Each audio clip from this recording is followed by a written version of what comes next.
우리 지난주에 이미 말씀을 드렸지만 야고보서에서는 시험과 부와 가난 그리고 지혜라는 세 가지 주제가 계속해서 반복이 됩니다. 조금은 두서가 없어 보이듯이 이 세 가지 주제들이 다소 느슨하게 얽혀서 계속해서 반복이 됩니다. 오늘 말씀은 특별히 시험이라는 주제에 대해서 이미 서두에서 소개한 주제를 다시 깊이 있게 다루고 있습니다.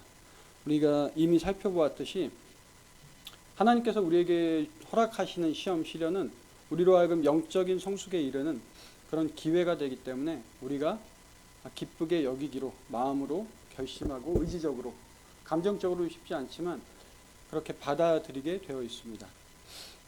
그래서 12절 말씀에 보면 시험을 참는다라고 했는데 이 참는다라는 동사는 우리가 이미 보았던 1장 2절 3절에서 나타났던 인내라는 명사형에서 파생된 동사입니다.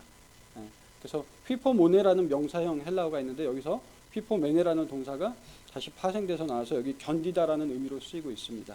계속해서 연관되는 내용인 거죠.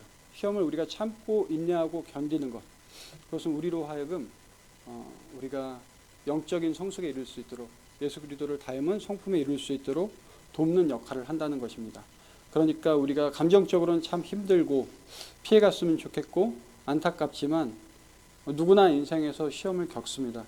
여기 한 인생을 60, 70, 80 이상 사시다 보면 이미 수차례 정말로 롤러코스터를 타듯이 조금은 약한 견디기에 그저 무난한 시험도 계셨을 테고 때로는 정말 죽을 만큼 힘들고 삶이 이렇게 힘들까 차라리 여기서 끝냈으면 좋겠다 이런 생각을 신앙인들조차도 누구나 몇 번쯤은 하는 것 같습니다. 그만큼 고통스러운 순간도 있고요.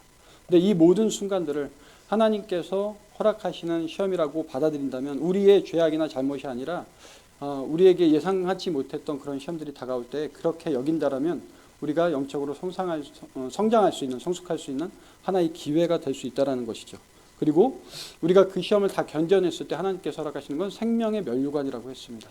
이것은 우리가 영적인 상급, 영적인 명예와 승리를 얻게 된다는 것을 의미합니다. 그런데 우리가 주의할 건 13절 말씀입니다. 똑같은 시험인데 사람이 시험을 받을 때 내가 하나님께 시험을 받는다 하지 말지니, 똑같은 시험으로 표시가 됐는데 분명히 13절 말씀에서 마치 하나님께서 시험을 허락하시는 것처럼 했는데 13절에서는 하나님께서는 아무도 시험하지 않는다고 하십니다. 그래서 이거는 12절과 13절에 쓰인 시험이라는 단어는 둘 다 헬라어로 봐도 똑같은 단어입니다. 원어는 같습니다. 라이페스모스라는 그러니까 페이라스모스라는 헬라어 원어인데 여기서 파생이 돼서 두 개가 조금 다른 의미가 쓰였습니다. 우리가 시험이라고 똑같이 표현한 것도 같은 맥락입니다. 그래서 영어 성경을 보면 이 경우에는 좀 더 구분이 되는데 많이 들어보셨을 것 같아요. 앞에서 말하는 시련, 역경 같은 시험은 테스트라든지 트라이얼. 그래서 우리를 마치 요즘에 우리 청소년부에 보면 이제 막 기말고사가 끝났고요. 이번 주에 기말고사를 아직 보고 있는 친구들도 있습니다. 힘들죠. 학생들 시험 보는 거 정말 싫어합니다. 애들이 막 정말 스트레스 많이 받고요. 시험이 이미 끝났는데 이제 중1인데 처음으로 중1들은 요즘에 시험 한 번밖에 안 봅니다. 아예 안 보는 학교도 있고요. 이번에 1학기 기말고사를 봤는데 시험 못 봤다고 집에 와서 막 울었대요. 여학생들 아시죠? 남학생들은 뭐 시험 망쳐도 바로 PC방 갈고 희죽거리면서 웃고 다닙니다. 근데 여학생들은 시험 못 봤다고 이제 처음 와서 얼마나 뭐 봐야 잘 봤겠어요. 초등학교 계속 있다가 이제 중학교 올라와서 처음 봤는데 그거 못 봤다고 막 울고 이렇게 좀 많이 다르죠. 근데 시험은 이런 시험은 학생이라면 당연히 얼마만큼 지식이 성장했는지 내가 꼭 알아야 될 것들을 알고 있는지 아니면 놓치고 있는 건 없는지 우리에게 유익을 주는 겁니다. 우리로 하여금 시험을 통해서 학생들이 점검하고 내가 이 부분이 아직 부족하구나. 좀 더 열심히 공부해야지. 이거는 내가 잘 이해한 것 같아. 그러니까 자신의 상태를 알아보기 위한 시험입니다. 이런 시험은 하나님께서 허락하십니다. 마치 아브라함에게 이삭을 바치라고 하셨을 때 하나님께서 아브라함의 믿음이 얼마나 순전한지 시험하셨던 것처럼 테스트하셨던 것처럼 그런 시험은 하나님께서 허락하십니다. 유익한 시험입니다. 그런데 뒤에서 지금 13절에서 말하는 시험은 우리의 욕심에 이끌려서 우리가 미혹당하는 것을 말합니다. 그래서 우리가 14절 말씀에 바로 이어지는데 각 사람이 시험을 받는 것은 자기 욕심에 끌려 미혹됨이니. 그러니까 13절 지금 14절에서 얘기하고 있는 시험은 영어로 말하면 temptation, 유혹이라는 뜻입니다.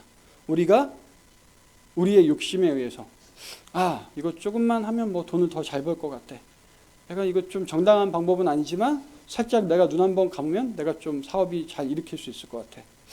이런 유혹이 찾아올 때가 있습니다. 하나님께서 허락하시는 시험이 아니라 우리의 욕심에서 비롯한 시험이라는 거죠.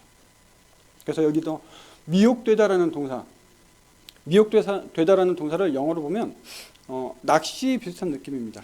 미끼로 엮어서 꿰는 걸 의미합니다. 그 남자분들 뭐 낚시 좋아하시는 분들 많으실 것 같은데 저는 낚시를 잘 몰라서 낚싯대를 잡아본 적이 손에 꼽습니다.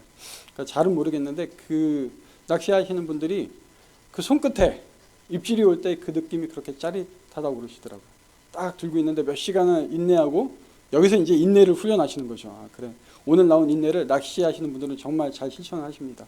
몇 시간도 그냥 아무런 입질도 없는데 참다가 어느 한순간에 입질이 와서 얘가 드디어 물었구나 느낌이 왔을 때 확 잡아당겨서 그 낚싯줄이 팽팽하게 긴장하면서 그 물고기가 뭐 월척 같으면 대단하겠죠. 물고기의 힘이 엄청나다고 해요. 큰 것들은. 그 손끝에 오는 그 느낌 정말 짜릿하다고 합니다. 그렇게 해서 확 낚아채는 거죠. 근데 지금 오늘 말씀을 보면 우리가 낚시꾼이 아니라 우리가 그 물고기라는 겁니다. 우리가 우리의 욕심, 우리의 유혹에 이끌려서 냄새를 맡고 한 입 물어볼까. 뭐 얼마 전에 요즘에도 다시 또 뜬다고 하는데 비트코인 얘기 들어보셨잖아요. 비트코인 같은 거. 저는 사실 개념도 잘 모르겠어요. 전문가도 아닐 뿐더러 관심도 없지만 비트코인이 뭐 몇백만 원에서 몇천만 원도 왔다 갔다 하고요. 뭐 10배 이상도 뛰었다고 그래요. 그래서 그걸 사면은 10배 수익이 나는 겁니다. 그러니까 여기에 관심이 있는 사람들 막 20대, 30대 젊은이들조차도 직장인들도 좀 오히려 이 분야에 대해서 아는 사람들이 없는 돈, 있는 돈 없는 돈 다 끌어다가 투자해서 몇 달 만에 다 날리기도 하고 뭐 어떤 사람은 벌었다는 사람도 있고 근데 그게 뭐 어떤 개념인지 진짜로 미래에 그런 비트코인이 제대로 쓰일지 지금의 화폐처럼 통용될지는 모르겠지만 요즘에 이랬던 그 분위기는 투자가 아니라 투기인 거죠. 그냥 직장생활 힘들게 뭐 한 달 내내 해봐야 얼마 못 받는데 이거 몇백만 원 몰아서 투자해서 10배 남겨 먹으면 1년 놀고 먹어도 되지 않느냐 이런 욕심이 있었던 겁니다. 그러니까 젊은이들이 어떻게든 돈만 벌면 된다는 생각에 자기 욕심에 이끌려서 미혹당하는 겁니다. 이럴 때 쓰는 게 지금 13절, 14절 말씀에서 나오는 시험인 거죠. 그래서 우리가 구별해야 될 필요가 있습니다. 우리에게 닥치는 시련, 그 어려움들이 정말로 내가 하나님 앞에서 바르게 서 있는데 하나님께서 나를 더 성장시키시고 단련시키시기 위해서 허락하신 것인지 아니면 나의 욕심, 나의 무분별함으로 인해서 내가 스스로 자초한 욕심 때문에 내가 미끼를 물어서 생긴 어려움인지 우리가 구분할 필요가 있습니다. 그리고 방금 15절 말씀에서 나오는 것처럼 굉장히 유명한 말씀이죠. 욕심이 잉태한 즉 죄를 낳고 죄가 장성한 즉 사망을 낳느니라. 우리가 이렇게 미끼에 유혹당하는 이 욕심이 우리가 잘라내지 않고 방치하게 되면 마치 어머니가 아이를 낳듯이 이 욕심이 점점 커지면서 죄를 낳습니다. 돈 자체는 전혀 나쁜 게 아니지 않습니까? 중립적인 겁니다. 유용한 화폐 수단인데 여기에 우리가 욕심을 보태서 돈을 너무 탐하게 되다 보면 이게 우상이 되는 것이고요. 이게 돈이 하나님 위로 올라가면 죄가 됩니다. 그리고 이 죄를 다시 방치하게 되면 사망에 이르게 된다는 거죠. 우리가 하나님을 최우선의 가치에 두고 영적인 가치를 분명히 동시에 추구해야 되는데 정말 본질적인 것도 중요한 것들이 무엇인지 다 잊어버리고 잘못된 것들, 하나님께서 원하시지 않는 방향으로 계속해서 헤매다가 결국엔 영적인 사망에 이르게 된다라고 표현을 하고 있습니다. 그래서 가장 중요한 것, 가장 중요한 자세는 14절 우리가 이미 읽었던 것처럼 우리가 시험을 당하는 것은, 유혹을 당하는 것은 우리의 책임이지 하나님의 책임이 아니라는 사실입니다. 하나님께서는 절대로 사람을 의도적으로 악의를 가지고 믿음을 잃도록 나쁜 길로 인도하시지 않습니다. 절대로 의도적으로 우리가 죄를 저지를 수 있도록 내버려 두시지도 않습니다. 오히려 반대죠. 우리가 죄를 지으려고 할 때마다 다양한 방법으로 우리를 깨닫게 하시고 경고하시고 경계하게 하시고 우리를 돕는 분들을 통해서 말씀을 통해서 끊임없이 우리에게 신호를 보내십니다. 너 지금 잘못된 길로 가고 있어. 마치 신호등이 빨간색으로 바뀌기 전에 주황색으로 바뀌듯이 우리가 잘못된 길로 들려고 하면 하나님께서는 신호를 보내주십니다. 그런데 우리의 욕심이 너무 커져서 절제하지 못하고 우리가 다스리지 못하면 그 신호등조차도 무시하고 그 선을 넘어서 죄의 길로 가는 거죠. 그리고 이게 한 번, 두 번, 여러 번 반복이 되면 결국엔 죽음에 이르게 되는 것입니다. 그래서 뒷부분에서는 하나님께서 어떤 분인지, 죄를 짓는 건 하나님께는 잘못이 없다. 사람의 잘못이다. 사람의 선택인 거지, 너희들 각자의 선택인 것이지 하나님께서는 결코 사람들을 악한 길로 인도하지 않으신다라고 하면서 하나님의 성품에 대해서 다시 한번 확인시켜주고 있습니다. 하나님께서는 빛의 아버지이십니다. 어둠이 조금도 없으시고 거룩하신 분. 그래서 그 당시에 천문학적인 용어를 빌려서 그림자도 없다라고 표현을 했습니다. 17절에 보면 회전하는 그림자도 없으시니라. 쉽게 말하면 그냥 전혀 어둠이 없다는 것이죠. 하나님께는 어떠한 어둠도 없기 때문에 세상을 6일 동안 정말 아름답게 선하게 완벽하게 창조하시고 우리에게 맡겨주셨습니다.